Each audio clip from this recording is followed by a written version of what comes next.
ku ne xam ne ne yàlla daa bind te yemalewul am na ñu matal am ñu matlewul waaye ba mottali amee ba léegi kenn sonnatul buur kattan di produit 100% naturel sans effet secondaire ñu defare ko li nga xamante ni moo di petit cola bisaab ak jinjeer ñoo ngi jàppale leen ci seen wàllu kattan ak seen wàllu wërgu-yaram bu nekk jarna fi nguur ak keng ba ci kikirikiij waaye bii mooy seen buur di buur kattan ballonnement moo ci mën constipation faiblesse sexuelle diabète sinusite éjaculation précoce di joxe appétit sexuel teg ci itam day raxas sa biir ba mu set wecc wooteel gaaw ci 77 413 59 24 77 413 59 24 xar yëpp xar lañ waaye laadum da ciy gën te bu ñu nee góor ngóoraa tax. ñu ngi leen di nuyu bu baax a baax mbokki internet yi safo di seetaan Sunugal 24 invité de la rédaction tey nag ñuy am mbégte di dalal honorable député Cheikh Bamba Dièye ginnaaw bi nga xamante ni li xew dem fële ci assemblée nationale ak vote de projet de loi bi nga xamante ni dugal nañ ko assemblée nationale jëm ci wàllum code pénal ak procédure pénale donc ak coow li nga xamante ni jur na ko ni ki démb ci vote boobile du ma ci wet nag ma ci ànd ak sama natango Moustapha Mbaye dama koy bàyyi mu daal di nuyoo ñu dalal suñu gan wax daal di jàll ci li nga xamante ni moom moo di waxtaan bi Moustapha ñu ngi lay nuyu. maa ngi lay fay Cheikh Mahfous di nuyu ñëpp ñi nga xam ne dañuy suivre Sunugal 24 di gërëm sunu gan gi honorable député ci invitation bi nga xam ne nangul nañu ko. acca mi ngi noonu di daal di dugal ki nga xam ne si moom mooy sunu gan Cheikh Bamba Dièye honorable ñu ngi lay nuyu bu baax ñu bàyyi la nga daal di nuyoo ak ñi nga xamante ni ñoom ñooy topp émission bi di invité de la rédaction. jërëjëf Mahfouz maa ngi lay ziyaare bu baax a baax di la sant di la gërëm di nuyu Moustapha di nuyu waa Sunugal 24 yëpp di am mbégte comme d'habitude rek ñëw di teew ci seen studio ñu fas yéene waxtaan ci li ay di jàmbat ci réew mi di yaakaar ni buñ ci waxtaanee sénégalais yi dinañ ci am ay information yu gën a wér yu gën a wóor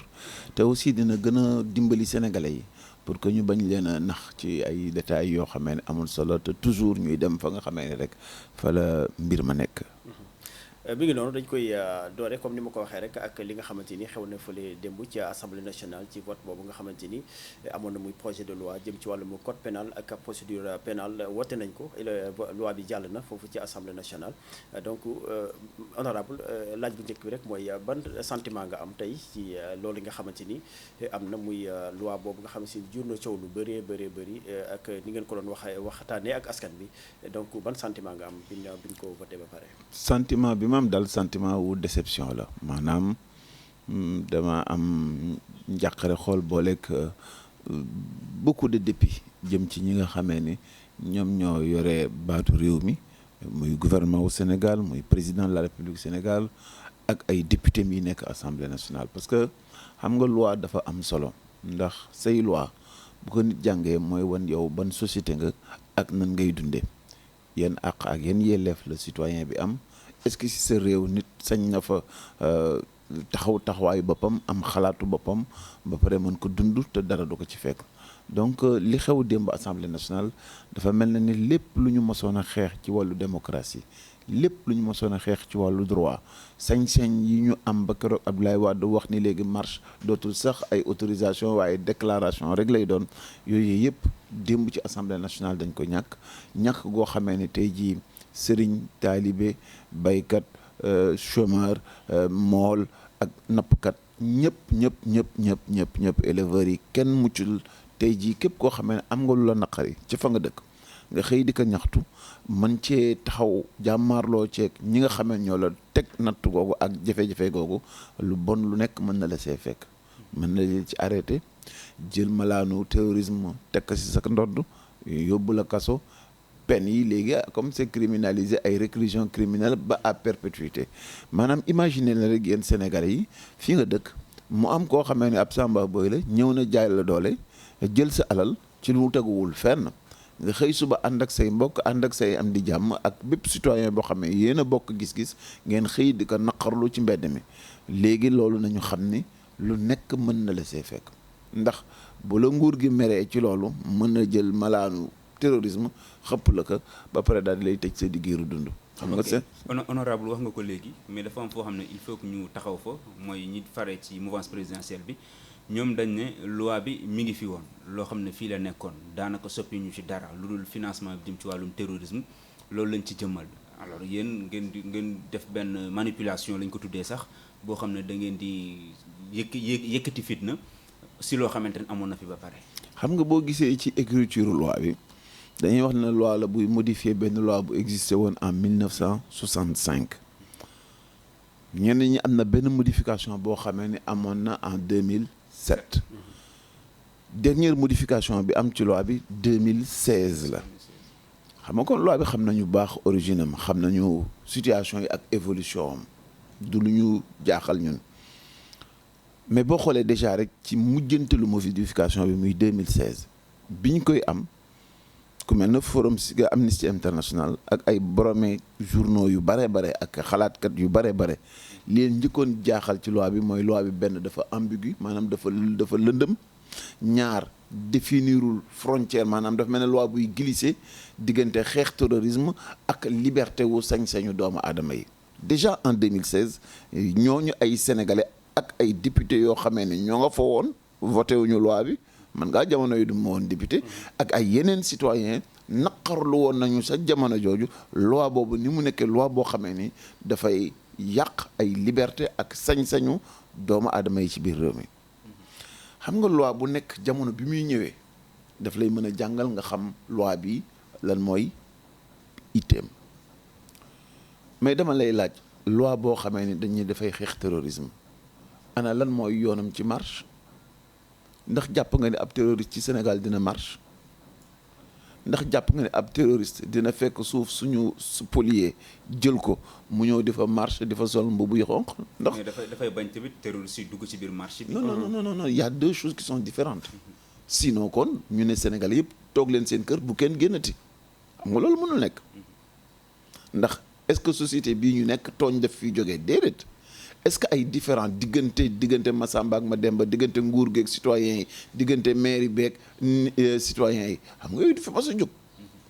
tey jii dama lay laaj ndax ab terroriste dina xëy suba di marche pour suufam bu ñu jël wala këram gu ñu daaneel est-ce que ab terroriste dina former parti politique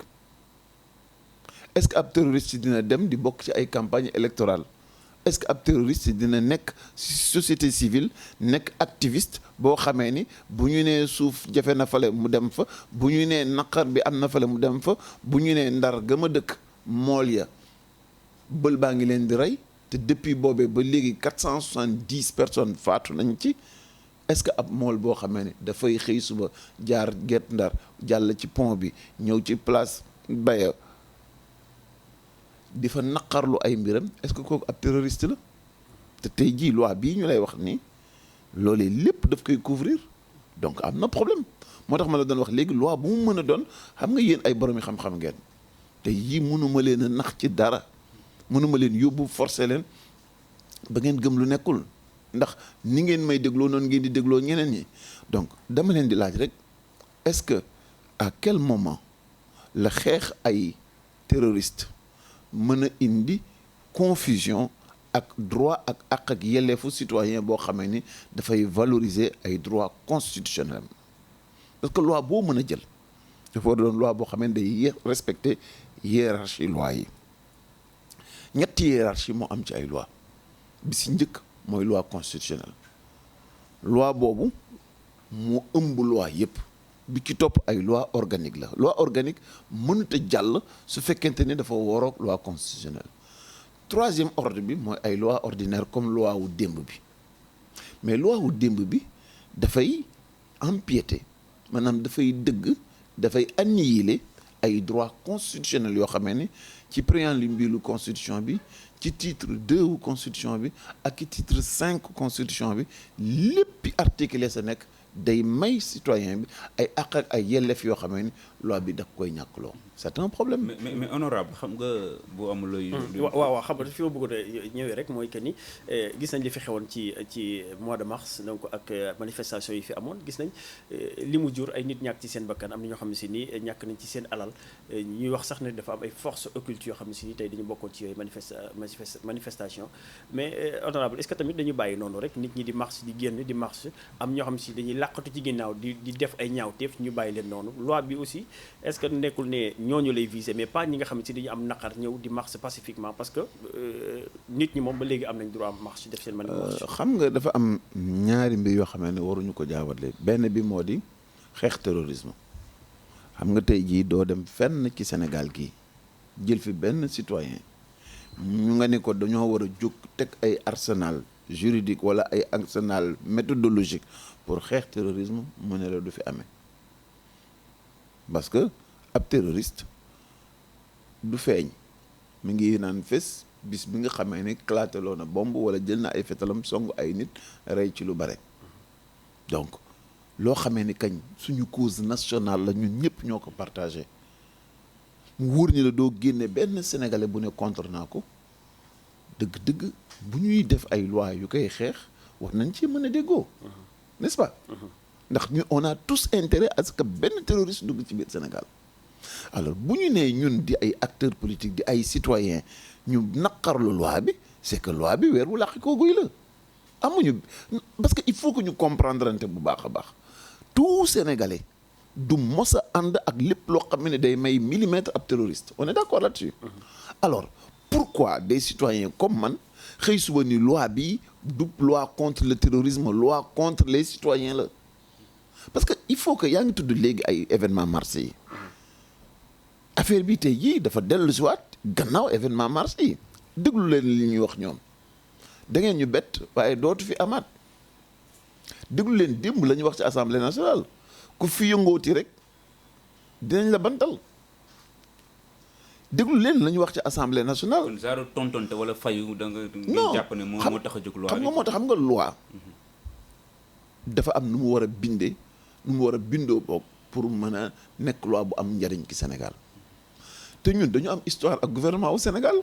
ñun sénégalais yi et particulièrement ñun opposition dañu am histoire ci ay loi yu bon ak gouvernement au Sénégalais yi dëgg loolu dëgg ku ko weddi doxal nga xool depuis bi nga xamee ne Macky Sall nee na dootuma defati juróomi at damay pousse sama mandat ba mu yegg juróom-ñaari at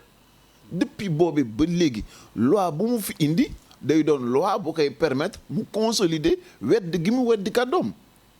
ba ci loi wu parrainage bi ndax yii ñooy ñaar yii ñooy caractéristique loi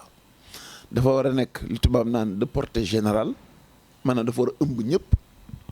et dafa war a nekk de caractère impersonnel warta doon loi boo xamee ni maxfuus rek ka tax a jóg ak intérêt yi maxfuus rek te parrainage bi bu dee man ak yow rek xam na ni du de portée générale dafa cibler benn catégorie doomu aadama te nekkul de portée impersonnelle parce que kenn rek ka tax a jóg muy dimbali Macky Sall pour que mu éliminer ay candidats am ñoom ba ñuy dugal loi bi lan leen doon wax dañuy wax ni dañuy approfondir démocratie dañuy wax ni dañoo bëgg éliminer ay candidatures fantaisistes candidature fantaisiste mooy nga fekk ay citoyens yoo xam ne sénégalais yi wóor nañ nga éliminer leen ci élection donc y a une histoire te kunde bi ñu rey sa maam boo gisee lu ñuul da ngay daw donc les sénégalais dund nañu système boo xamee ni dafa doy waar parce que loo xamee ni consensus la de fait bu indee problème rek c'est que am na lu ci bokkul. am na lu ci bokkul ñu boole ko ci mais honorable dafa am foo xam ne man dama leen fay interpeller yéen opposition bi. parce que loi bi xëyul xëy rek dem plénière. am na yoon bu mu jaar dem commission ak yooyu yëpp mais kenn yëgu ko woon ba ci veille ba ci guddi ga lañ jékki-jékki ngeen fi woote ay conférence de presse yoo xamante ne. 22h sax lañ ko organiser. opposition fan la nekkoon ba mbir mi nelaw ba askan wi yéex koo yëg. justement xam nga loi bi dafa ñëw en procédure d'urgence. yaa ngi dégg donc. diggante bi nga koy jot ba nga koy exploiter dina fekk déjà commission bi jàll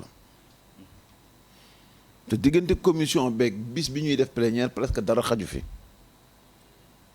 te nag boo nekkee koo xamee ni non seulement ñaari principe yi la dawee ci loi bi dafa ñëw ak principe bu dissimulation maanaam li nga xam ne moo ko ci intéressé daf ko nëbb ci biir code de procédure pénale ak code pénal ak principe bu assimilation mooy gars yi ñëpp d'accord nañ ne dañuy xeex terrorisme li ñu bëgg nañ ko tudde terrorisme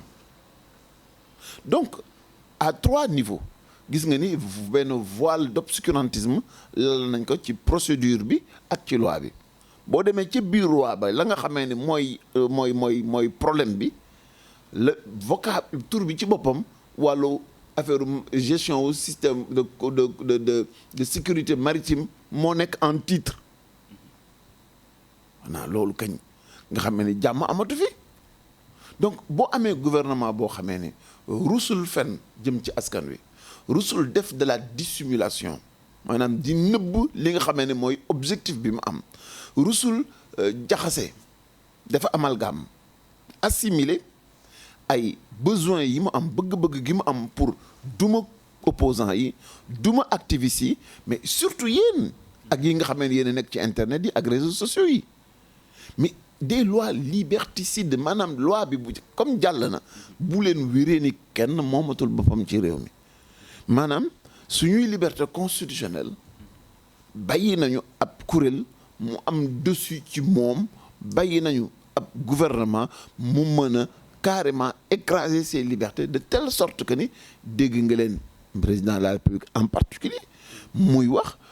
njàqare ak tiit gu mu am jëm ci activistes yi ak réseaux sociaux yi boo demee ci biir loi bi lépp li ko naqari diiru ba mars taxawee ak léegi ñii la opposants yi ñaar activistes yi ñett réseaux sociaux yi mais yi ñooy cible loi bi. waaw wax nga ko léegi réseaux sociaux yi mais boobu ba léegi dañ ciy wax ne opposition bi dafa am loo xam ne dañuy yuuxu foo xam ne dara amu fa parce que dañ ne juge d'instruction bi mën na au cours d'une enquête mu def réquisition ñu yëddu ñi nga wala ñu déglu ñi nga xam sauf ki nga xam ne député la wala muy membre gouvernement bi. du def réquisition de. waaw de fait. waaw daf mën na ko déglu. la am sañ-sañ bi waaw am na sañ-sañ bi. waaw mais yow conséquence. mais mënoo def recours loolu problème la gars yi wax nañ ne loolu moom wax dëgg yàlla du yoon parce que mënoo def recours mais li ñu wax mooy bu ñu leen déggee ngeen di wax dafay mel ni comme si que rek dañuy déglu ñëpp fu ñu toll wala genre campagne boobu tamit nit ñi dañ ko siy gis. dañ ko siy dégg mais mooy li am. mooy li am xam nga dafa mel ne rek ñu voté loi ba pare nga ni non duñ ko mës a def ñoom. duñu mës a am sañ-sañu def ko parce que kenn du fi nekk di déglu nit ñeeg yooyu. mais dans le cadre d'une enquête la ñu wax. non mais attends lii déclenché enquête ci Sénégal bu dee nguur gi mooy bëgg-bëggam parce que bu saisiré procureur rek procureur daal di déclenché ay mbiram ban forme de protection nga amati aucun parce que tey jii xam nga il faut pas que ñu naïf naïveté moo di nga ni non loi bi voté nañ ko mais du ñu mës a xalaat def ko mais koo xamee ne fekk na ab député mu am immunité parlementaire am mu nier immunité bi mu lànk ne amu ko maintenir que en prison toogaat ba mu neex que demaat assemblée nationale ñaanaat ñu lever immunité parlementaire boo xamee ne moom ci boppam nangul woon ne am na ce qui veut dire que ni kii dafa yabaate. mooy ak Khalifa Sall. waaw et kan moo ko def c'est un procureur. effectivement kan moo ko def c'est un ministre de la justice ñooñu bu ñu koy def sous le couvert de kii lañ ko def du président de la république waaw mais nan ngeen di am ay mbir yoo xamee ni ay nit ñi deewuñu demuñu def nañ fi ay njombe yu toll na innama wutaat suba benn loi bu mel nii nga ni duñ ko jëfandikoo mais dañoo war a réfléchir koo xamee ne amul problème mu violer la loi amul problème mu violer l'intégrité des individus amul problème mu fomenter maanaam fen pour jot nit soo ko mayee un arsenal juridique dañuy wax naan la loi est dure mais c'est la loi mais lan ngay wax yow su fekkee quand la loi est injuste elle reste quand même la loi il y a pas pire nag nga nekk sous la gouvernance d'une loi injuste. mais ñu bëri dogguma la mais ñu bëri dañu jàpp ne que communication bi nga xamante si yéen waa opposition bi def ngeen ko ci loi bi loolu nekkul li nga xamante ni moom moo am da ngeen bëggoon a def comme si da ngeen bëggoon a jaxase askan bi ak nguur gi ñu bëri sax jàppoon ni deuxième vague bi ñu doon wax dafay. démb lañu ko doon a dund. non bu ñu ko weddee nañ ñu pat rek seetaan. xam nga taxaw nañu xool léegi ba loi bi jàll na nañu xool application am c'est en ce moment-là que les gens se rendront compte que ni du woon affaire troisième vague parce que ñun man Cheikh Bamba Dièye mënuma nekk ci réew moo xamee ni ci la sama lépp nekk may sàkku di ko taal suma activité démb wanewu ko suma activité tey wanewu ko suma activité ëllëg aussi wanewu ko te yaakaaruma ni nekk ci nguur mooy tax rek nga am capacité aar Sénégal jàpp naa ne citoyen bu nekk war nga am tuuti respect ci sa nawle boo gëmee ni yow yéene nga Sénégal jàmm nga nangul sa morom aussi ni moom tamit dox jàmm te dafa bokk ci loo xamee ne Rasulullah sallallahu alayhi wa sallam moo ko wax mu ne afdalu jihaad qawlul adl inda sultaani jaahir maanaam bokk na ci xare ak taxawaay yi gën a am solo yi nga xam ne suñu borom subhanahu wa taala moom la gën a bëgg ci doomu aadama muy wax dëgg buur boo xam ne dafa wàcc yoon te ce cas de figure bii ñuy dund nii qu'on le veuille ou non ay tappalay kese la ay jëf la yoo xam ni daf ñuy delluwaat ci guddi yoo xam ne jàppoon nañu ni passé nañ ko ay jëf la yoo xam ni day retarder Sénégal ay jëf la yoo xam ne daf ñuy dugal même dans le cycle de l'Allemagne nazie xam nga l'Allemagne nazie Hitler dafa gëmloo woon nit ñi la grandeur du Sénégal de l'Allemagne mooy motivation principale bi nga xamee ni moom lay taxaw il faut que le Reich millénaire comme ni gars yi waxee 2035 et cetera et dans le Reich millénaire lañ ca samp yépp moo indi la Shoah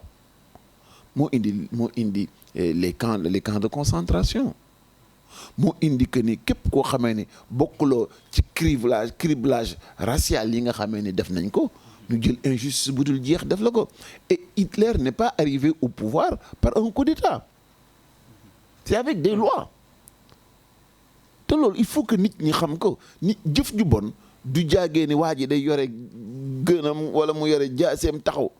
mais tey jii li bon li ngay def ci sa réew da nga koy jaarale assemblée nationale mu doon ay mbir yoo xamee ni tëralin yoo xamee ni nit ñee ko nangu te fekk yu bon la yoo xamee ni mooy li nga xamee ni mooy faagaagal nit ki à tout point de vue et ça c'est une réalité aussi. waaw léegi honorable bu ñu desee si loi bi ba tey xam nga wax nañ ci ñi nga xam ne ay casseurs lañ li leen ci mën a fekk mais responsabilité personne morale bi c'est-à-dire kilifa gi nga xamante ne moo làqatu ci ginnaaw ñenn ñi dañoo jàpp ne loi boobu am na sax député yu ko cité ñu ne Ousmane Sonko lay visé wala waa M2D yi nga xamante dañuy woote ay rassemblement fu ñu toll bu njoomte amee ñu dem jëli ji ka sa kaw jël yóbbu. waaw yow mais dama lay laaj lan la ñuy xeex ci loi bi terrorisme wala politique yi. terrorisme la ñuy xeex. ah kon nga xam ne ni kon terrorisme nekkatu si parce que tey jii effectivement ci biir loi boobu may na leen bu ngeen defee manifestation am ku ci xosi ku tuuti. ñu boole leen ci association de malfaiteurs dérivé dugg ci terrorisme ba pare non seulement sa responsabilité individuelle day engagé wu mais responsabilité groupe bi ngeen bokk day engagé wu et techniquement tey jii day may état wu Sénégal mu am capacité la ko jafe woon démb mu déclarer ko de fait maanaam yow association de malfaiteurs dans un but d'une entreprise terroriste donc par conséquent yow ak sa organisation non seulement dañuy mën nañu saisir non waxuma la loolu mën nañu saisir say bien mën nañu tas parti bi ba pare condamner la sa giiru dund et vous croyez que ni ça c'est comme ni nga ko waxee non mais je vais dire non dama xaaral ma jox la loolu nag procédure du yombee noonu non noonee la yombee dama lay jox benn affaire yaakaaroo ni fekk Khalifa Sall ca biir maireem nga tuumaal que 1,8 milliard yombul pourtant yomb na lool de et ça c'est fait. mais am na ay kayit tamit. non mais attends kayitu lan la kayit bi mooy ki lay charge moo koy indi mais nan ngay xeex ak nit ba pare di wax ci moom jàmm nan laa am envie man dugal la te du ma indi ay kayit. non on a parlé aussi de fausse facture ak Khalifa Sall. non la réalité à la fin de tout ñaata lañ ko reproché moom 1,8 milliard laa defee dem bi ñuy gérer Covid bi ñaata milliards la ñu engagé. 1000 milliards. ça fait 500 fois li ñuy reproché Khalifa Sall ban moo doon deuxième personnalité publique bi ñu recevoir au palais présidentiel. Khalifa Sall. Tu crois que ni dans un pays qui se respecte nit di nga ni sàcc na 1,8 milliard ba nga yóbbu ko kaso. nga bëgg a gérer 1000 milliards au Sénégal nga woo ko ci biir palais présidentiel bi di waxtaan ak moom nan lañ koy defee ak fu ñu ko defee. c'était le contexte tamit. Non. Tu crois qu'aux États-Unis ça se passerait? Tu crois qu'en France dinañ ko accepter ñu génne nit kaso yóbbu ko palais présidentiel di ko wax budget France nan lañ koy gérer? Il faut qu'on soit sérieux ci analyse yi ñuy def il faut que bu ñuulee ñu ne ñuul na kukk xam nga malheureusement en Afrique. Nos chefs d'État n'ont pas de mémoire. Ils n'ont même pas de mémoire à court terme. ndax diggante biñ koy tëj ak biñ koy woppale c'est tellement court que ni fàtte xaju fi comme li wolof di wax et ce sont ces faits là qui montrent que ni dëgg-dëgg dañ ñoo yàpp dëgg-dëgg dañ ñoo am mépris bu jéggi dayoo jëm ci citoyen bi et fondamentalement dans les faits yi ñuy tag nit ñi ay caaxaani kese moo koy lal et li nga xamee ni moom la ñu war a analyser tey jii mooy que ni une loi comme celle-ci non seulement baaxul mais en même temps c'est une loi dangereuse même pour ñoom. Je donne un exemple. Dans presque 2 ans ou 3 années dinañu def élection présidentielle yi de 2024. Imaginez ñu daaneel Macky Sall et que loi bi reste fi. yaa ngi commencer suivre les conséquences que ça peut amener si ñoom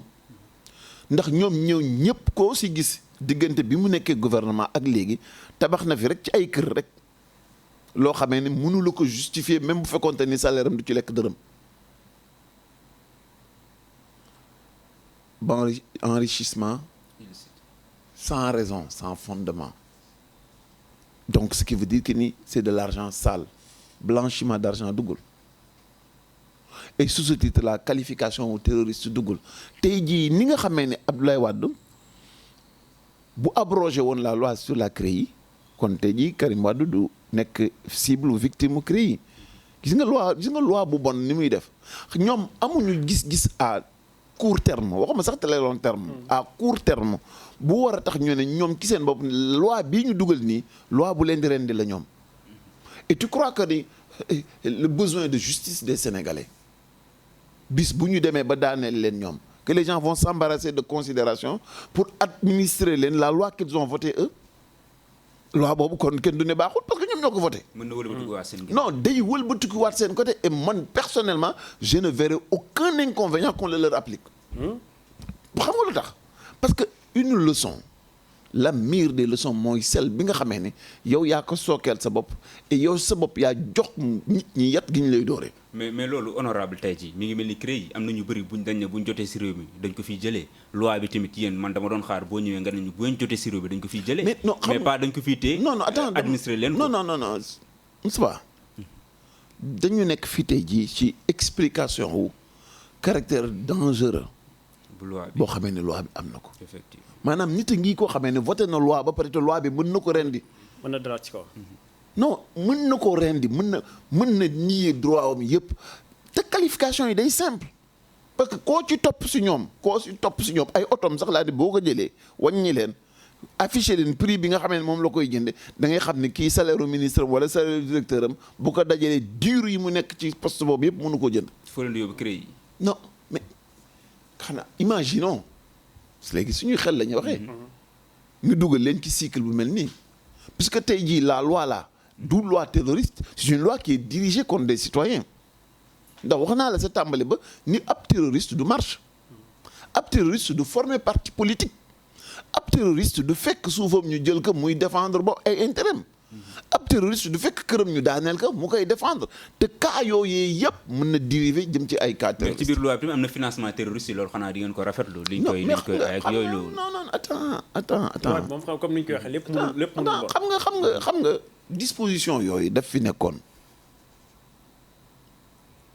xam nga ñun vraiment je voudrais que nit ñi ñu delloo si suñu xel tuuti je te donne benn exemple précis est-ce que xam nga dans le secteur de la pêche piraterie ak sàcc gi ñuy dugg si suñu mbéy gi di napp di dem ci yoon ça nous fait perdre 150 milliards chaque année. gis nga ni tey jii port autonome de Dakar malgré coow yu ñuy coow yëpp mooy la plaque tournante l'une des plaques les plus importantes du trafic international de drogue. mais ñun am nañu ay farata te le terrorisme c'est l'argent sale d'abord et l'argent sale c'est pas aux partis politiques c'est pas chez les activistes booy wut argent sale ak blanchiment du si Guy Marius Sagna nga koy wute wala si Cheikh Bamba Dièye donc xam nga les gens se fourvoient maanaam dañoo nekk ci stratégie pour lëndëmal leen baat bi ñu leen di lëndëmale mooy terrorisme te c'est à dessein parce que tey jii quand tu parles de durcissement de loi pour combattre le terrorisme, tu fais l'affaire de tout le monde, y compris des Occidentaux. tey jii boo nee tey jii damay diw koo fi wax ni diw mi terroriste la tey jii su ma jëloon Moustapha ak sikkimam wala ma jël Mahfouz sax moo gën a moo na kile ni terroriste la mais il est jeexal na. Imagine-toi France 24 CNN quand on vous présente avec vos barbes vous êtes foutus. Et ki koy def il monte en prestige auprès des autres. C'est un délit de faciès et on ne peut pas mënuñoo utiliser ay citoyens pour régler ay comptes extérieurs ba pare régler ay problèmes internes parce que la politique intérieure bokkul ak la lutte contre le terrorisme. La politique intérieure ak nécessité wu ausculter suivre évaluer les politiques publiques responsabilité wu citoyen la. soo attaqué principe yooyu da nga wàññi citoyen bi ci ay droit am donte da ngay wootal affaire terrorisme. loolu mooy li am. honorable balaa ñëw tëj wàll boobu xam naa Mahfouz bëgg na dugg ci beneen point bi balaa ñëw tëj wàll boobu rek loi bi adopté nañ ko démb naturellement président dina ko promulguer xanaa di ngeen ko attaqué conseil constitutionnel. mais loolu wax nañ ko ba pare. wax nañ ko ba pare même si on sait que ni 2 membres du conseil constitutionnel déjà seen mandat jeex na donc mais xam nga. Le vrai problème que nous avons mooy que ni njiit surtout un président de la République du point de vue de la Constitution moo ñu waral garantiral suñu sécurité benn garantiral ñu suñu liberté maanaam dañoo war a mën a dund suñu kër te kenn duñu fa fekk sàcc ñu kenn duñu fa fekk dóor ñu wala gaañ ñu wala rey ñu daf ñu war a mën a garantiral suñuy liberté maanaam sañ-sañ bi ñu am pour toog waxtaane mbiri réew mi wax ni lii naqari nañ fi politique bi ñuy def baaxul sañ-sañ bi ci ñu nekk en association bu ñu amee lu ñu naqari ñu dajaloo xool nan lañ koy lijjantee bu ñu amee lu ñu bëgg évoluer loo ci réew mi ñu àndandoo def ko constitué wu en parti politique ou lu ñu bëgg a def c'est des devoirs du président de la République. Par conséquent, il est difficilement acceptable et très suspect lorsque le président de la République de créer ay projet de loi yoo xamee ni day sappe li nga xamee ni ci ay loxoom la nekk et ça ce n'est pas acceptable. d'accord ci dañuy génn ci loi bi mais dañuy des assemblée ba léegi ak li nga xamante ni xew dafa démb di wàllum ak violence donc ci diggante ki nga xamante ni ñaari député sax muy Ousmane Sonko ak Amadou Mbéri Sylla. ñeent la sax am na Toussaint tamit ak waaw Toussaint ak waaw Dimbaru voilà ak yeneen yoo xam ne si tey mënuñu ci woon jot muy la presse donc dañ koy faral di gis muy ay xeex yoo xam ne si dafay am foofu ci hémicycle bi donc yow démb li xew en tant que député ban jàngat nga ci am. D'abord au-delà may dugg ci biir problème bi sax damay d'abord wax ni mais weñ nga bañ na sa njàmbuxaan nga.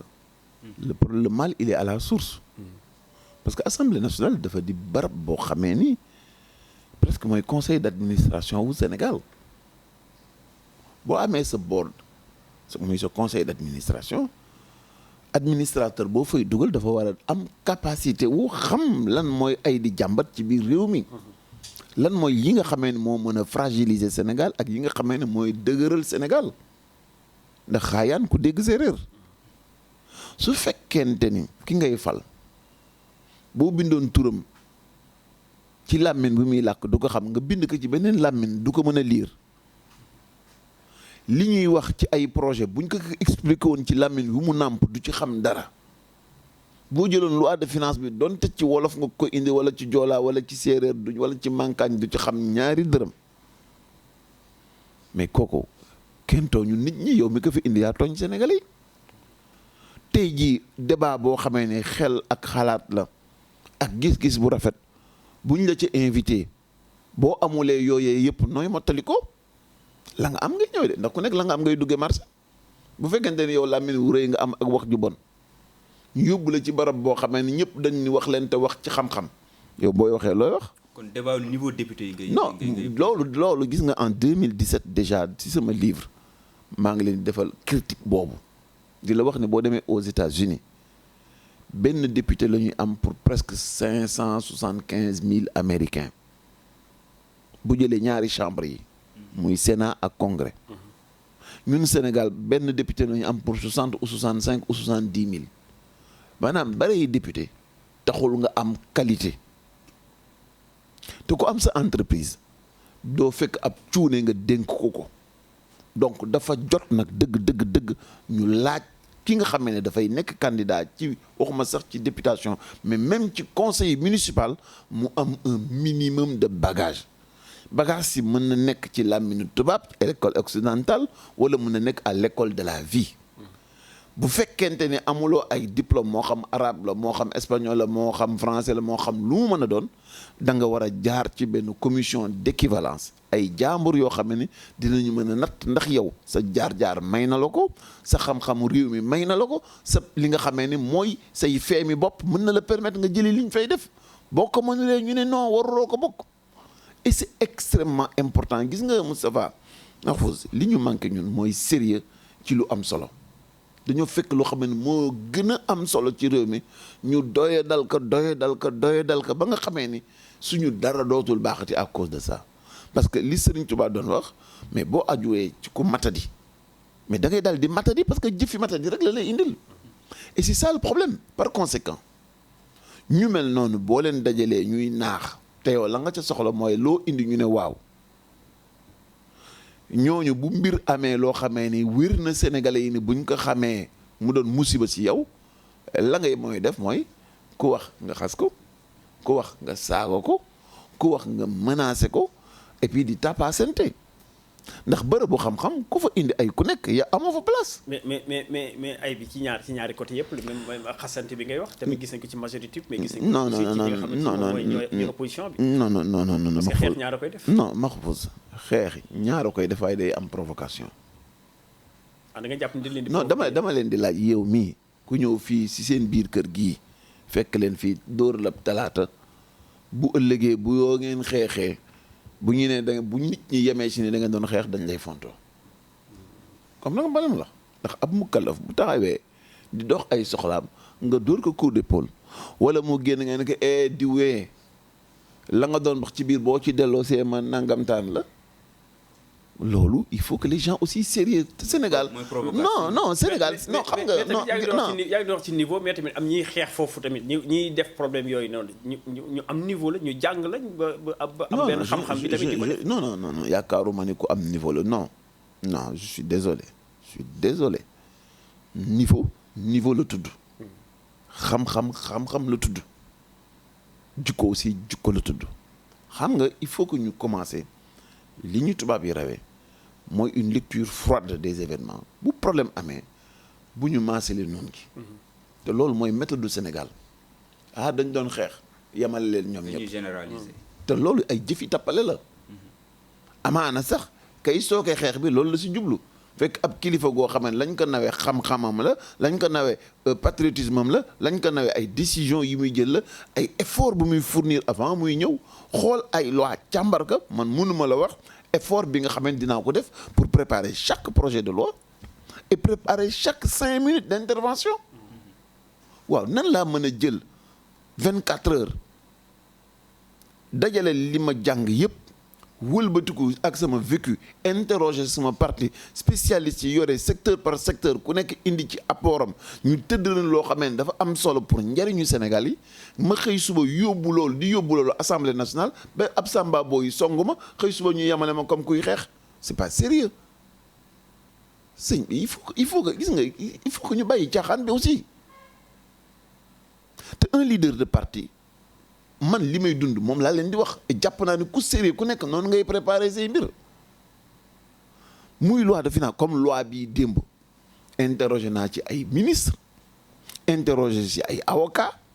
interroger ci ay professeur de droit dem ci histoire au Sénégal parce que affaire Amnesty International ak rapport bi mu defoon en 2016 man maa ko indi à Assemblée nationale donc dafa la wér ni yow bi ngay xëy da nga xëy pour yee sénégalais yi wax leen ni leen histoire bi lii la ay fait rek nga leen di indil démb man maa leen indil Patriot Act bi nga xamee ne le 28 octobre 2001 aux États-Unis moom la George W. Bush signé mu doon une loi de la République des États-Unis bi ko Congrès voté ba pare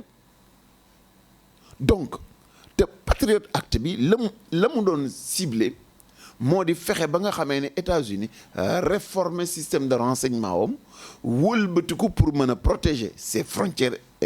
ba nga xamee ni kenn du ko bët dugg ko ba pare protéger intérêt Amérique yi nekk à l'étranger mais aussi protéger citoyens américains bi ils ont pris des lois d'exception yoo xamee ni ca tàmbali ba dañ ni woon pour 4 années la parce que ku mën sa lépp day déggoo les gens ont des cibles dañu am li ñu bëgg di ko taxawee te dans ces lois là ci la écoute yi nekk ci la jàpp nit tëj ko sans présence avocat am nekk les lois yi ñu bëgg indi c'est des lois d'inspiration occidentale et dans le fond tey jii su fekkente ni sous le sigle dañuy xeex terrorisme dañuy fekk Moustapha ñu nekk génne ko ci li mu nekk tëj ko te du ànd ak avocat am di ko yëddu di déglu ay mailam te bu ñu nee Moustapha ça veut dire tout Moustapha du Sénégal tout citoyen y compris les khalifes généraux y compris les leaders d'opinion y compris les activistes y compris mais yéen bokkoo leen si député ak membre gouvernement bi mais c'est une vie d'esprit. parce que loolu moo sax moo gën a métti ñu bëri parce que journaliste tamit pourquoi sax ñu. mais attends c'est une vie de l'esprit dañ ne la ça doit être soumis à une autorisation. du interdit de du impossibilité. du impossibilité mais il faut que Sénégal yi xam ne c'est une chape de béton maanaam dañoo jël lëndëm guddul jeex la ñu jël aj ko ci suñu kaw yi te bu ngeen fi nekkee.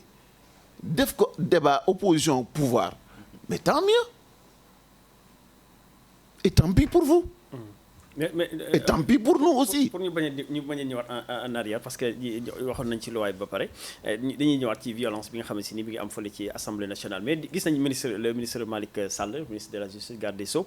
bi muy def intervention di répondre questions yi mu mel que ni yéen aussi da ngeen di jug daal ci kawam mënul sax wax loolu aussi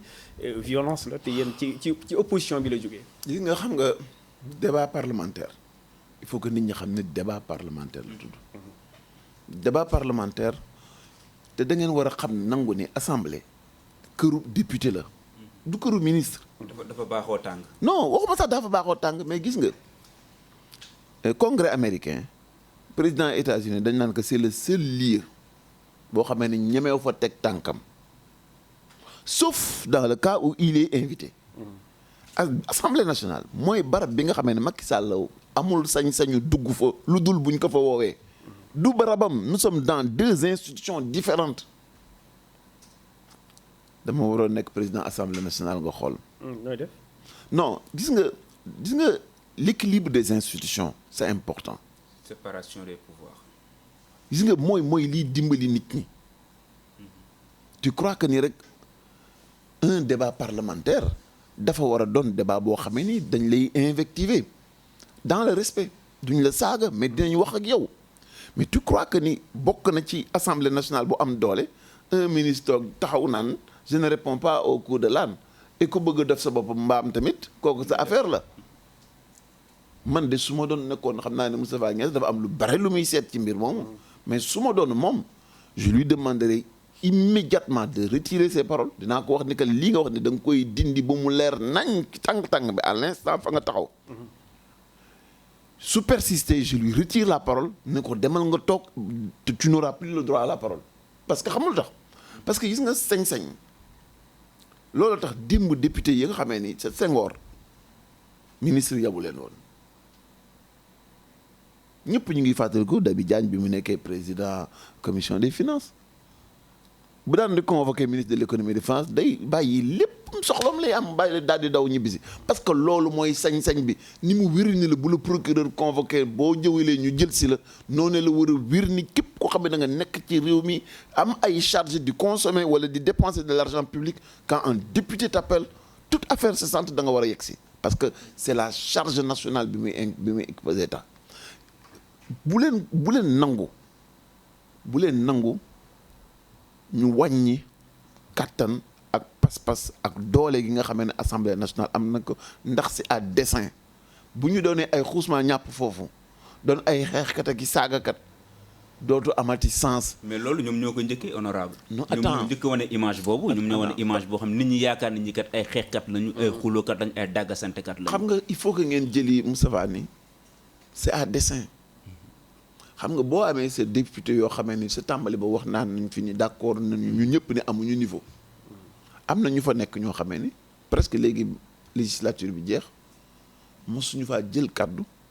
ci plénière mosuñoo jël kaddu ci commission. mais absentéisme bi nag doo ci non wax. non woo député non yi nga xam ne duñu mës a dem. non mais xam nga boobu sax yées na xam nga boobu sax c'est flagrant mais ki nga xamee ni dafa nekk. mais kële ñu fal ko. waaw koo réew mi di ko fay te kenn du ko fa teg ba tamit loolu tamit problème la. jox ko tous les moyens Moustapha te yéen député opposition bi tamit dañuy wax xaaj bi duñu dem. Moustapha xam nga tey jii pour xam doole opposition nañu toog ñun opposition bi ñu dem suñu kër ñu am benn séance bu ñu ñëwul c'est en ce moment-là que tu comprends qu'on est très important dans ce dispositif-là te personne mënuñoo def ce procès-là ça ne peut pas se faire parce que lépp lu ñu war a def foofu les faits sont là pour wane ni suñu fa nekkul woon kon mu gën a ñaaw donc par conséquent li ma lay wax léegi moom laa leen di rappeler waat éviter leen di masse noonu gi parce que day multiplier intérêt bi nga xamee ne moom la ñu am pour wax ci mbir mi par zéro te daf ñuy yàqal li nga xamee ne moom la ñu war a séentu moom la ñu war a taxaw moom la ñu war a sàkku ci assemblée nationale parce que bu fekkente ni ña fa am la fa bare tey jii boo demee 165 députés daf lay wir ni mënoo fa génnee 20 yoo xamee ni ils peuvent remplir la mission nga xam ne on a un problème et c'est un problème qui dépasse les cadrages politiques foofu la mbir mi nekk. mais est-ce que kon waruñu tënkaat texte yi xool naka la ñuy dugalee foofu ni parce que liste nationale bu ne lañu fay gis. gis nañu ko fa dugal xaritam koo xam ne da nga yor sa liste nationale. waaye sa majorité rek nga jàll dem. moom laa la doon wax léegi ni la di la renvoyer ci livre bi ma def Sénégal thérapie pour un pays blessé boo xam ne boo demee ci page bi ma consacré ci wàllu assemblée nationale lii ngay wax ni yëpp bind naa ko fa wax naa ren mooy réforme yi ñu war a def ak wàññi gi ñu war a wàññi sax nombre député yi nekk assemblée nationale. ndax barewaay bi amul njëriñ li am solo mooy qualité doomu aadama yi moo gën quantité. waaw donc yooyu lu ñu d'accord la ñun ñëpp mais du ñu tere ñi nga xamee ñooy remplir assemblée nationale ci négativité boobu ñu dut leen baaraam ndax lu waay am ànd ak sagoom wolof nee na koo ni duma la topp fa ngeen jëm dafa sorewul te nit ki booy dund ak moom diiru juróomi at yoo xamee ne ci xas ak saaga ak gotti ak ñu koy yabal pour mu wàcce la wàññi la ba ngeen nekk di xuloo ko xeex moom lay taxawe askan wi tamit dañ ci am responsabilité te ma ngay tàmbali ci bis ba nga xamee da nga war a tànn sa bulletin de vote pour di ko dugal ci urne bi ndax lu jig njaag la fay yàqu ci réew mi yëpp foofu lay tàmbalee. kon honorable Mahfouz ñu bàyyi la ñu dem ci élection locale yi. waaw élection locale yi waaw parce que daanaka ñu bëri ñu ngi élection locale ñu bëri ñu ngi jàpp ne tey date bi nga xam ne si moom la ko jàpp muy janvier 2022 du ci am dañ koy poussaat ndax bokk nga ci ñooñu gëm loolee. non am na ay faisceaux de concordance yoo xam ne ni wane na ñii nii même date boobu wóorul ndax ba fi tey kenn waxu la ban mode la ñuy jaarale maire bi ndax dañuy bàyyi état na mu demoon bu njëkk ba mu continuer ko wala boog dañ koy soppi te yooyu yëpp ay jafe-jafe la am na benn bu ko yées sax mooy di que ni ñu ngi nekk en 2021 te mandat yi jeex na depuis 2019 tey jii bu ñu jekkul woon ba nga xam ne am nañu jafe-jafe ak rayante gi ñu rayante woon ci wàllu mars man jàpp naa ne moo tax ñu programmer élection yi ci at. mais bu njëkk fii tamit yéen am ngeen ci benn part de responsabilité. non attends foofu dama lay couper bu gaaw xam nga ma la non parce que gis nga xam nga loolu. non Mahfouz. audit fichier yu mel noonu ba njëkk si fii tey. non Mahfouz le liste non duñu ko mos a nangu xamul tax. duñu ko mos a nangu parce que juróomi at du benn fan. maanaam bis ba ñu voté ba samp ay maire bis boobu la état wu Sénégal am obligation fexe ba balaa juróomi at yi di jot élection am mënul leen fi wax naan yaa fi dugal ma Samba wala yaa fi dugal ma Demba mënul nekk parce que état moom dong moo am sañ-sañu bu jëmee war a convoquer collège électoral bi mu convoquer ko. Gouverner c'est prévoir. Et il ne faut pas qu'on se paye la tête des Sénégalais. Ce n'est pas à la fin du mandat qu'on commence à organiser une élection. Ce n'est pas pour rien qu'on a un budget pour caler les dépenses d'une année. Il faut que nous arrêtions aussi de jaxase carte gi. L'opposition n'a rien à faire là-dedans. Absolument rien. L'audit fichier bi. Audit bi ça n'a rien à voir. Xam nga yooyu. Xamul tax bu ñu auditer aussi ba. non xam nga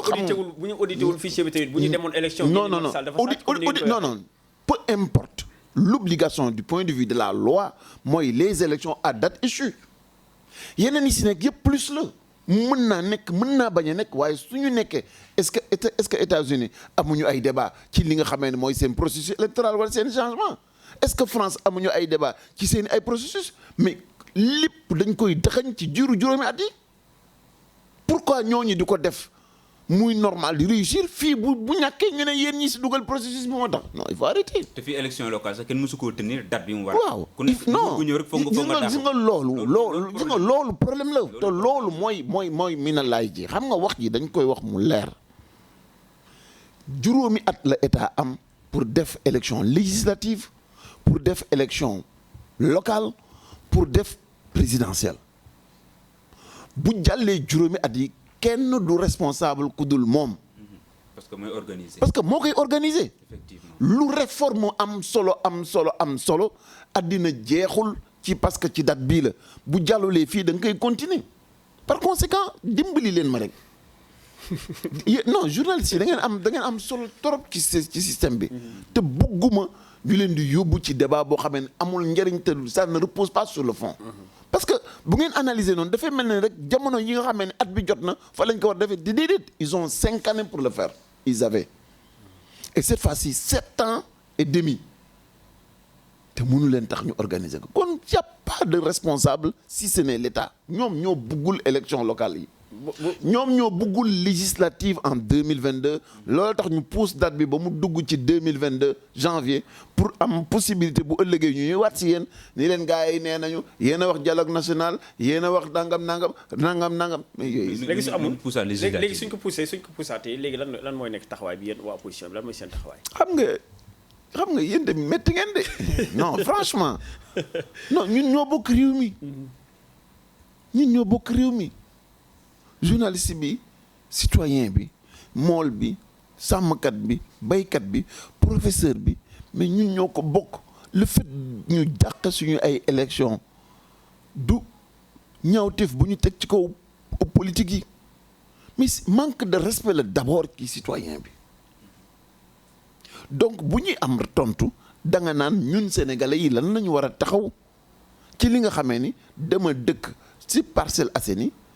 am lu ma fa naqari maire ba la ma fa def neexuma ma jàpp ne war naa nekk candidat di programmer sama bopp sur 5 ans pour taxaw saa yu ma waajee ba pare ñu dàq ko mais kooku c'est un manque de respect pour tout le monde yooyu mooy le vrai débat alors tey jii li ñu war a def mooy que ni ce pays là c'est une réforme globale de tout qu'il faut envisager il faut que ñu changer mentalité complètement. ok ñu ngi ci local yi ba tey mais gis nañ président entamé na tournée dem na tournée wër mi ngi wër ci kaw di wër yéen ngeen toog Ndakaaru est-ce que naru leen am mbetteel parce que moom daanaka buñ xoolee ba ci biir tournée économique la ko tuddee mais ku xool ba ci biir di nga xam ne politique bi am na ci wàllu bëri est-ce que nekkul actuellement di leen jiitu wala muy jiital gars yi balaa ñoo yegg ci combat bi. xam nga encore mooy question bateau yi ak question facile yi nga xamee ne souvent moom mooy génn xam nga. ab président de la république am na sañ-sañu heure bu ko neexee fu mu ko neexee mu ne damay dem ci biir réew mi pour waxtaan ak nit ñi ndax à la fin de son mandat moo war a rendre compte man a awma ci problème même bu fekkee dafay def dàqum ganaar waxaale soxlaam ça ne me gêne pas dama koy bàyyee ganaar gi man wax ci soxla bi nga xamee ne en réalité moo ko tax muy dem ñaareel ba aussi nit ñi tooguñu seen kër di leen xaar parce que calendrier président de la république du suñu calendrier ñun ñoo ko gën a libre bu dee élection locale élection gox la ak gox ga xaat bu fekkente ni yow da nga am yéene dem candidat élection mairie Ndar comme man ni ma ko bëggee defee su ma toogee Dakar di nelaw aussi kooku suma affaire la ndax mënumaa nekk ca kaw di lijjanti di nekk ci suuf donc foog ma wàccal sama bopp ci suuf wax ak ñama ko seqal ku ko def yaa ngi ci sa warugar ku ko deful tamit demain tu en payeras les pots cassés donc loolu mooy li am solo l'autre question que l'on doit se poser mooy que ni tey jii ñu génn ci mars réew maa ngi jax nit ñi amatuñu liggéey lekk natuñu ba suur jàpp ñu ci dara insécurité tey la gën a tar tey jii dañ lay ànd ak boole ka cortège présidentiel ay nit ñoo xamee ne dans l'échelle de la sécurité nationale bokkuñu fenn yore seeni ay yet di dóoree ka daane on a de vrais problèmes de société de vrais et de sérieux problèmes de société boo ko boolee ci environnement boo xamee ne élection xamuloo kañ lay am environnement boo xamee ne ay loi yoo xamee ne day attenter ci say liberté di ñëw mais sama waay dajale leen tey réfléchir dajale leen li ñu dajale ñun ñëpp mu nekk suñu kanam ñu war ko dund ensemble est-ce que c'est supportable pour un citoyen est-ce que c'est viable pour suñu réew est-ce que lii am na mucc pour Sénégal est-ce que waajuñu préparé wuñu organiser wuñu suñu bopp pour réew mi tàkk man jàpp naa ni li ñuy def ñun et de manière absolument certaine moo ñu yóbbu ci tastem réew et quelque part 2011 ba 2012 le combat ba di tar yëpp 17 personnes ñoo ci ñàkk seen bakkan 2021 10 ans après ñu constaté ni lañ doon am yëpp comme acquis ñàkk nañ ko ci première respiration bi 13 personnes ñoo ci faatu pendant combien de temps ak ñaata sénégalais la ñu war a sacrifier inutilement pour que réew mi tegu ci yoon ça aussi c'est des questions qu'on doit se poser et c'est des questions yoo xamee ni daf ñuy impliquer chaque jour ndax sama bopp moom la gënal firibul dama la bañ et c'est ça moi Cheikh Bamba Dièye le problème que j'ai avec les acteurs politiques et que j'ai aussi avec la société sénégalaise. mais loolu nga wax nii léegi mooy violence yi nga tudd moo am mois de mars ñu am ci bilan boo xamante ne bilan macabre bu doy waar mais dafa am ñu bëri dañ ciy joxoñ baaraamu tuuma ëpp ko jëg politique bi ñu am tey ji parce que dañu bañ nañ ko bañ ñu commencé dugal ne opposition radicale commencé di pàcc opposition dafa am opposition bu radicale ak opposition boo xamante ne radicale moo nekk ci beneen wet ñu ne opposition bu radicale ñoom dañuy marché di toj di kaas di ñoom ñoo nekk actuellement di dundal réew mi fitna gi muy dund nii est-ce que su boobaa comme da ngay bañ seen responsabilité am na ci est-ce que tamit côté opposition waruñu gën a mën a xoolaat naka la ñuy def ba maîtriser kas yooyu ñu leen di jiiñ wala yàq yooyu ñuy def. xam nga gis nga sëñ bi bu problème amee nañu dem sa source problème ba avant ñuy xool conséquence su problème bi problème moo di ab citoyen di député pour le cas bi ñuy wax mois de mars di affaire Ousmane Sonko war a am ay sañ-sañam yoo xamee ne dañ koo respecté parce que loolu pour chaque citoyen dañ ko war a dimbale ndax présomption d'innocence dafa war a am ci lu mu mën a doon à côté présomption innocence bi dañoo war a am aussi capacité ki nga xam ne jàpp nañu dañ ko tooñ ñu mën ko may latitude moom tamit mu faire valoir ay àqam ak yelleefam cadre yooyu yëpp ki tooñ wala ki ñu soupçonné ni moo tooñ yëpp ku nekk si ñoom dañ la war a dimbali pour que la manifestation de la vérité nekk loo xam ne du am benn contestation bu ñu demee ci procédure yi ñu gis ni fa ñu jaarale woon Khalifa Ababacar Sall jaarale fa woon Karim Wade tànc fa Guy Marius Sagna yóbbu fa Babacar Diop yóbbu fa et cetera yooyu yëpp mooy les mêmes schémas yi nga xam ne moom la ñu tegaat suñu kaw bu nit ki fippoo je pense que ni li gën a raisonnable moo ñu interroger ñaar ñi suñu système judiciaire ak suñu système politique ci wàllu gouvernance ñu xool li tax ma la doon insister ci séparation des pouvoirs ak respect wu institution yi bii daf ci cas boo xamee daf ci feeñ bu baax a baax am réew bu fekkee dafa am njiit boo xamee ne moo war a dalal xelu nit ñi ni ci réew mi ñëpp la ñuy toppatoo ñëpp la ñuy àtte ci anam yéen leen war a àtte nit ñi bu fekkente ni loolu wér na dinañ ko mën a am ay éléments yu ñuy teg di ko justifier bu wérulee aussi dinañu am ay preuve yu ñuy indi à l'appui di ko firndeele te tey ji ay la yëwoon ci cadre manifestation ñaxtu gi sénégalais yi di ñaxtu gis nañ ni dëgg-dëgg du li ma fare opposition moo tax maanaam parti pris bu jéggi dayoo boo xamee ne am na si ñi nga xamee ne ñoo fare ci opposition bi wala boog citoyens yi nga xamee ne ñooy xeex ak ñi nga xamee ne ñoo fare pouvoir ak taxawee ko wàll wi lu leen neex mën nañ ko def fu leen neex mën nañ ko defee nu leen neex mën nañ ko taxawee côté bii nag seeni ay droit chaque jour day gën a wàññeeku seeni liberté chaque jour day gën a wàññeeku kon bu ñu demee ab mu nga karawaase ko buy tëb ci sa kaw du ko sañ parce que sama bopp encore moo ma la gënal firiwul ni dama la bañ et dans ces cas-là la cause essentielle c'est un pouvoir boo xamee ni respecté wul constitution respecté wul citoyen waxul égalité tabaxalul justice tabaxalul état de droit et quand les gens se rebellent c'est encore dañuy exprimer un droit constitutionnel et dans ces cas-là il vous appartient en tant que journaliste et en tant que citoyen parfois ngeen marquer les différences parce que am na bu fekkente ni débat bu ñëw débat opposition pouvoir lay doon gis gi dëgg gi dina metti loolu de mais débat bu ñëw nañ ko xool débat bu ñëw da ngay jéem a situer responsabilité yi ku nekk nga xam. et c'est important nga xam ci wàllam c'est parce que important ñaar ñooñu quoi qu'on puisse dire ñoom ñoo nekk ci champ politique bi. muy dëgg la opposition pouvoir ak société civile. waaye boo leen lu ci am rek ku nekk nañ fexe. waaw boo leen dégloo bu baax rek. boo leen dégloo bu baax. te seete ku nekk la may wax loo gàtt gis-gis mën nga def la part des choses. waaw mën nga def la part des choses te moo def nee na benn nandite moo gën camion ngaa kaw. dëgg la. waaw ci législative yi comme 2022 dañ ci war a am ñaari élection ñu bëri ne sax élection yi législative yooyu du am dañu koy dàq am na ci ñenn ci ay député wala kenn ci député koo xam ne si moom nee na bu ñu ko dàqee moom day démissionné yow da ngay bokk ci démissionné wala da ngay continuer. non la question ne se pose pas en ces termes là. loolu aussi beneen jafe-jafe lañ am ci réew mi man tudduma Ousmane santuma Sonko man Cheikh Bamba Dièye laa tudd et j'ai une vision qui est la mienne mën na recoupé ak gis-gisam comme mën na waroog loolu totalement et je ne vais pas me prononcer sur cette question-là parce que pour moi elle n'est pas d'actualité. non mais dañuy anticiper non waaw mais xam nga Mahfouz. xam nga Mahfouz. xam nga loolu aussi moo war a doon la marque de fabrique de chacun d'entre nous ñun ñëpp ay responsables politiques lañu. dans cet environnement-là. li ñu amal solo dama lay laaj sans même et je ne veux même pas rentrer dans les débats mais dama lay génneel ay questions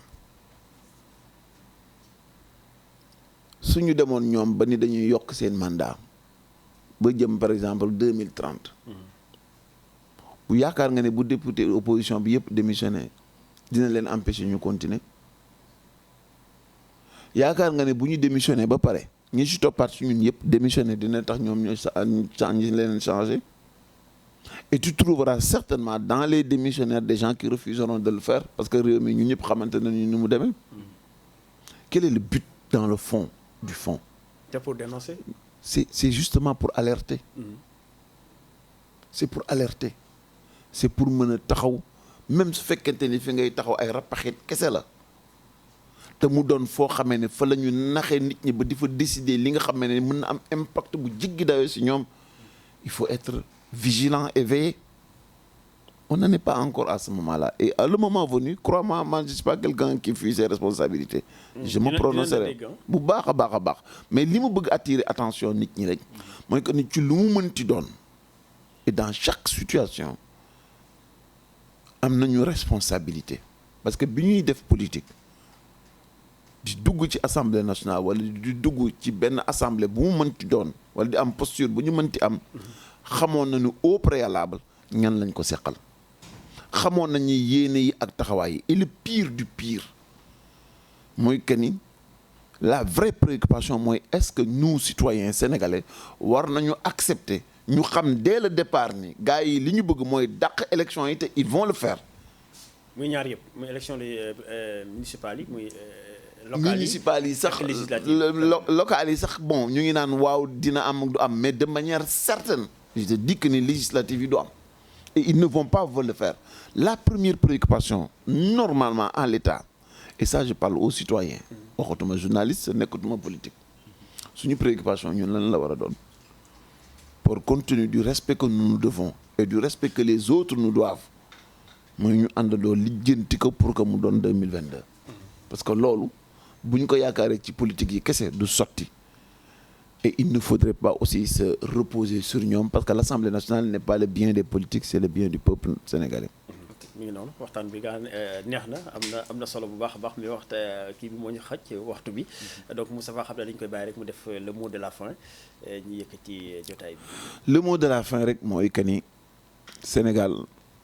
lépp lu fi xew ci ndodd sénégalais bi lay wàcc buy lu baax muy lu bon te maam Abdou daan na wax ni boo bokkee nit benn mbir mu xëy di ko yàq lépp lu mu yëkkati pour yàq ko amal fulla gu toll noonu pour gàllankoor ko ba du ko yàq et jàpp naa ne aussi boo nekkee ni mbir ci benn mbir muy defar lépp lu mu yëkkati pour defar amal fulla jàppale ko ci defar googee ndax ñaar yooyu ñooy saxal réew ci direction yi mu war a dem te nañu éviter nag bu ñuy wax wàllu réew mi ñu yemale ko rek ci diggante politique yi opposition pouvoir du foofu parce que ñooñu ak lu ñu mënti mel lu ñu fi xas ba décider ci seen ndodd lay wàcc koo xamee nag yaay supporter la ca gën a bon la ca gën a naqari la ca gën a yàqu il faut que nga gën a vigilant respect wu datu élection yi mooy respecter citoyen bi respecter doomu aadama yi ci réew mi mooy respecter aussi citoyen bi ànd ak nit ñi ci li nga xamee ne voté nañ ko ci assemblée nationale balaa ñu koy voté mu méngoog intérêt réew mi mooy li nga xamee ne moo ñuy dimbali et tant qu'on n'est pas dans cette dynamique là leneen lu nekk mooy rek bay ba jaan dem ngay dóor si watit bi te loolu aussi amul benn njëriñ. ça va. jërëjëf honorable man dama koy remercier ci taxawaay bi ñuy taxawal askan wi fële ci assemblée nationale moom ak ay moroomam ak ñeneen bëri na ci ñoo xamante ne am nañu bu ñu génnee jàkkaarloog askan wi du ñu sëgg moom bokk na ci député yooyu am na ñeneen ak ñeneen bëri nañ fa comme ni mu amee ñoo xam ne tamit bu ñu génnee boo dajeek ñoom doo bëgg lu wut yet rek ngànt leen parce que tellement que seen taxawaay na mu demee foofu ñu koy encourager rek mu continuer ci dynamique boobu di encourager yeneen moroomam yi nga xam ne tamit ñi ngi foofu tamit di fa taxawal askan wi normalement ñuy tirer chapeau aussi tamit député Marème Soda moom gis nañ démb tamit taxawaayam rafet na trop di honoré képp kiy ndaw koo xam ne yaa ngi dugg ci politique ñu koy rafetlu mu bàyyi delloo la kàddu di ko jaajëfal moom Cheikh Bamba Dièye honorable député et donc di la jaajëfal yow tamit ci li nga xamante ni intervention yi nga xam ne si def nga ko donc di jaajëfal ñi nga xamante ni ñoom ñu doon seetaan